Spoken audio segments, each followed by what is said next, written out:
ഗ്രാമപഞ്ചായത്തുകളിലും ജില്ലാ പഞ്ചായത്തുകളിലും അതുപോലെ തന്നെ കോർപ്പറേഷനുകളിലും ഒക്കെ തന്നെ മുൻതൂക്കമുണ്ടായിരുന്നത് LDF-നാണ്. എവിടെയാണ് LDF-നെ പിഴച്ചത് എന്ന് അവരൊരു ആത്മപരിശോധന നടത്താൻ പറ്റിയൊരവസരമാണിത്.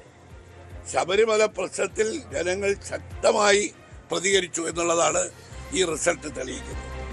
ഞങ്ങൾ പറഞ്ഞിടത്താണ് ജനങ്ങളുടെ വികാരം നിൽക്കുന്നത് എന്ന് ഈ തെരഞ്ഞെടുപ്പ് ഫലം പുറത്താക്കിയിരിക്കുന്നു.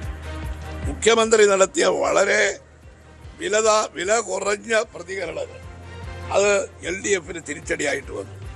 മുഖ്യമന്ത്രി രാഹുൽ മാങ്കൂട്ടത്തിൻ്റെ പ്രശ്നത്തിൽ നടത്തിയ ഒരു വിലയിരുത്തൽ UDF-കാരെല്ലാം സ്ത്രീലമ്പടന്മാരാണെന്ന് പറഞ്ഞു. സ്ത്രീലമ്പടന്മാരെയും ലൈംഗിക അപവാദ കേസുകളിലെയും പ്രതികളെ സ്വന്തം ചിറകിലടിയിൽ ഒളിപ്പിച്ചിരുത്തിയ മുഖ്യമന്ത്രിയുടെ ആ പരാമർശം പൊതുസമൂഹം അംഗീകരിക്കുന്നില്ല എന്നുള്ളതിന് തെളിവാണ്.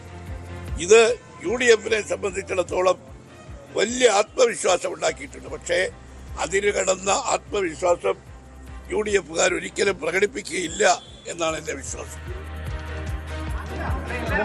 കഴിഞ്ഞ അരപ്പതിറ്റാണ്ടിൽ കൂടുതലായി ഒരു സ്വപ്നം മനസ്സിൽ വെച്ചുകൊണ്ട് യാത്ര ചെയ്യുന്ന പ്രവർത്തിക്കുന്ന ദേശീയ പ്രസ്ഥാനങ്ങളുടെ BJP ഉൾപ്പെടെയുള്ള ദേശീയ പ്രസ്ഥാനങ്ങളുടെ പ്രവർത്തകരുടെ ത്യാഗോജ്ജലമായ ജീവിതം, ആ ജീവിതം അർപ്പിച്ചതിന്റെ ഫലമായിട്ട് ലഭിച്ച വിജയമാണ്. തിരുവനന്തപുരത്തെയും കേരളത്തെയും ദേശീയ പ്രസ്ഥാനങ്ങളെ BJP-യെ സ്നേഹിക്കുന്ന മുഴുവൻ ജനങ്ങളുടെയും വിജയമായിട്ടാണ് ഞങ്ങൾ കണക്കാക്കുന്നത്. ജനപ്രതിനിധികളെ ജയിച്ചു വന്ന മുഴുവൻ ജനപ്രതിനിധികളെയും ചേർത്ത് പിടിച്ചുകൊണ്ടായിരിക്കും നരേന്ദ്രമോദിജി പറഞ്ഞതുപോലെ വികസനത്തിന്റെ കാര്യത്തിൽ ഞങ്ങൾ മുന്നോട്ട് പോകുന്നത്.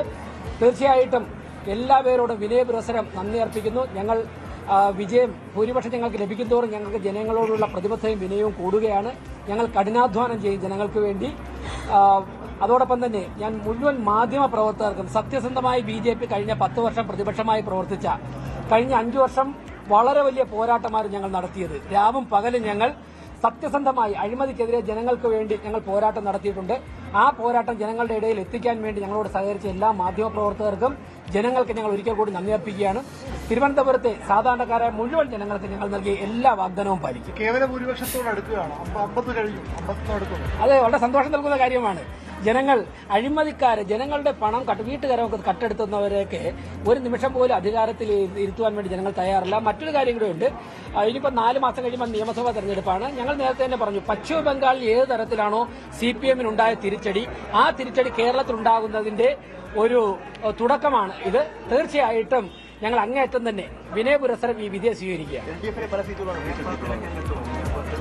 ഞങ്ങളുടെ ഭൂരിപക്ഷം കിട്ടിയതിന് ശേഷം, ഭൂരിപക്ഷം വന്നതിന് ശേഷം പാർട്ടിയുടെ കൃത്യമായിട്ടുള്ള ഘടകങ്ങളിൽ ആ പ്രോസസ് സ്റ്റാർട്ട് ചെയ്യും. അതിനുശേഷം സംസ്ഥാന അധ്യക്ഷൻ, ജില്ലാ അധ്യക്ഷൻ എന്നുള്ളവർ അക്കാര്യങ്ങളൊക്കെ നിങ്ങളെ അറിയിക്കും. ആത്മവിശ്വാസത്തിലാണ് VV രാജേഷ് സംസാരിക്കുന്നത്. അതായത് ഇനിയുള്ള കൊച്ചിയിൽ നിന്ന് ഹൈബി ഈഡനടക്കം കൊച്ചിയിൽ UDF-ന്റെ ആഹ്ലാദ പ്രകടനം, കോൺഗ്രസിന്റെ ആഹ്ലാദ പ്രകടനം കൊച്ചിയിൽ.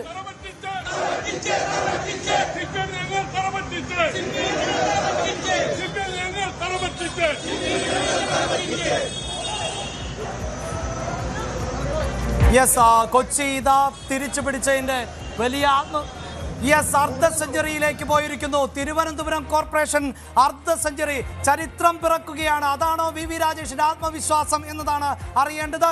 തിരുവനന്തപുരം കോർപ്പറേഷനിൽ 50 സീറ്റുകളിൽ ഇപ്പോൾ BJP മുന്നിട്ട് നിൽക്കുന്നു എന്നുള്ളതാണ്. 51 എന്ന മാന്ത്രിക സംഖ്യയിലേക്ക് എത്താൻ ഇനി കേവലം ഒരേ ഒരു സീറ്റിന്റെ അകലം മാത്രമാണ്. 5 പതിറ്റാണ്ടായി BJP-ക്കാർ ആഗ്രഹിക്കുന്ന സ്വപ്നം പൂവണിയാൻ പോകുന്നതിന്റെ ലക്ഷണങ്ങൾ, സൂചനകളാണ് ഇപ്പോൾ പുറത്തു വരുന്നത്. വിജയമുറപ്പിച്ചുകൊണ്ട് BJP സംസ്ഥാന അധ്യക്ഷൻ മാധ്യമങ്ങളെ കാണുമെന്നാണ് നേരത്തെ VV രാജേഷ് പറഞ്ഞത്. അതായത് എല്ലാ കണക്കുകളും അപ്പുറത്തേക്കുള്ള ഒരു ആത്മവിശ്വാസം എന്തുകൊണ്ട് VV രാജേഷിന്റെ ഭാഗത്ത് നിന്ന് ഉണ്ടാകുന്നു എന്ന് ചോദിക്കുമ്പോൾ ഇനി പറയാൻ പോകുന്ന, ഇനി പുറത്തു വരാൻ ഇരിക്കുന്ന റിസൾട്ടുകളും BJP-ക്ക് അനുകൂലമാണെന്നുള്ള ഒരു പ്രവചനം കൂടി നടത്തുകയാണ് VV രാജേഷ്. അങ്ങനെയാണെങ്കിൽ ഇതാ ചരിത്രം എഴുതുന്നു. അത് തലസ്ഥാനം പിടിച്ചെടുക്കൊണ്ട് മാത്രമല്ല, നേരത്തെ പറഞ്ഞതുപോലെ തന്നെ അടുത്ത നിയമസഭാ തെരഞ്ഞെടുപ്പിലേക്ക് ഞങ്ങൾ ഉദ്ദേശിക്കുന്നത് നഗര കേന്ദ്രങ്ങളാണ്, യുവാക്കളാണ് എന്ന് പറഞ്ഞത് BJP സംസ്ഥാന അധ്യക്ഷൻ മാത്രമല്ല അമിത്ഷാ കൂടി കേരളത്തിൽ വന്നുകൊണ്ടാണ്. അത് കൊച്ചിയാണെങ്കിൽ, അത് തിരുവനന്തപുരമാണെങ്കിൽ, കോഴിക്കോടാണെങ്കിലുള്ള നഗരങ്ങളായിരിക്കും ഹോട്ട്സ്പോട്ട്. 2026 മിഷന്റെ ഹോട്ട്സ്പോട്ട് എന്ന് പറയുന്നത് നഗര കേന്ദ്രങ്ങളിലെ വോട്ടുകൾ നേടിക്കൊണ്ട് യുവാക്കളെ ചേർത്ത് പിടിച്ചുകൊണ്ടായിരിക്കും ആ വോട്ട് ഷെയറിലേക്ക് എത്തുക എന്ന് പറഞ്ഞതിന്റെ തുടക്കമാണോ, ആ തുടക്കമാണോ ഈ തലസ്ഥാനത്ത് കാണുന്നത്? കഴിഞ്ഞ 5 വർഷം രാഷ്ട്രീയ കേരളം ഏറ്റവും കൂടുതൽ ചർച്ച ചെയ്യപ്പെട്ട കോർപ്പറേഷൻ തിരുവനന്തപുരമായിരുന്നു. ആ തിരുവനന്തപുരം എന്നത് രാഷ്ട്രീയ കേരളത്തിന്റെ തലസ്ഥാനമാണ്. ആ തല പിടിക്കാനാണ് BJP കച്ചകെട്ടി ഇറങ്ങിയത്. അവിടെ ഇതാ 50 എന്ന വലിയ നമ്പറിലേക്ക് BJP എത്തിപ്പെട്ടു എന്നുള്ളതാണ്. അർദ്ധ സെഞ്ചുറി തികച്ചിരിക്കുന്നു BJP ഈ തെരഞ്ഞെടുപ്പിൽ തിരുവനന്തപുരം കോർപ്പറേഷനിൽ. ഇനിയുള്ളത് ഒരേ ഒരു സീറ്റിന് മാത്രം അകലം.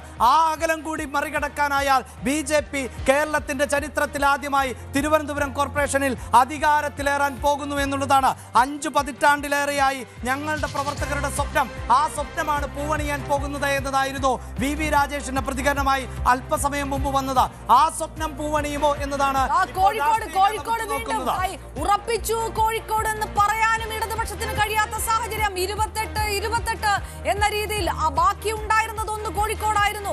അപ്പുറവും ഇപ്പുറവും എല്ലാം UDF സ്വീപ്പ് നടത്തിയപ്പോൾ ആ കോഴിക്കോട് ഉറപ്പിക്കാൻ കഴിയാത്ത ഒരു സാഹചര്യം ഉണ്ടാകുന്നു. കോഴിക്കോട് പ്രധാനപ്പെട്ട LDFിന്റെ സ്ഥാനാർത്ഥികളും തോറ്റ സാഹചര്യം ഉണ്ടായിരുന്നു. കോഴിക്കോട് എന്ന് പറയുന്നത് അങ്ങനെയാണ്.